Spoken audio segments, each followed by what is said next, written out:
আব্বা এর ভিতর তো অনেক টাকা আছে, আমরা মেলা কিছু কিনতে পারবা না। না মনি, মানুষের টাকায় লোভ করতে নেই, এতে পাপ হয়। ওই লোকটা কত ভালো মানুষ, আমায় কি ফিরি ফিরি বই দিলে, আবার তোর প্রত্যেক বছর নতুন বই দিতে চাইছে। আমায় কি কত বড় উপকার হবে। তাহলে কি ওই লোকটার টাকা মাইরি দেওয়া যায়? পরের পাওয়া টাকায় লোভ করতে হয় না, ফেরত দিতে হয়। চল ওই লোকটার টাকা ফেরত দিয়ে আসি।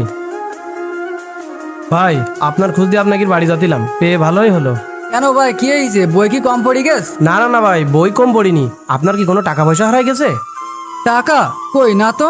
না মানে ভাই, আপনার কাছ থেকে বই নিয়ে আসার পরে ছেলে বই পড়ছিল, বই মেলায় দেখে বইয়ের ভিতরে টাকা। এখন টাকাটা কি আপনার?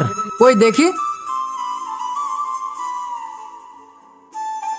হ্যাঁ ভাই, হয়তো বা আমার আম্মা রাখতে পারে।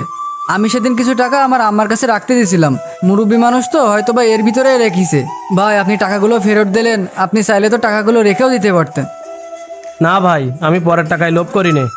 আল্লাহ তাআলা আমার যা দেয় আমি তাতেই সন্তুষ্ট থাকি। আপনি গরিব হলেও আপনি যে সততা দেখালেন, এমন সততা কতজনই বা দেখায়। ভাই আমি দোয়া করি আপনার ছেলে পড়াশোনা করে মানুষের মতো মানুষ হোক, আর আপনার জন্য দোয়া করি আপনার এই সততা আপনাকে উত্তম প্রতিদান দিক।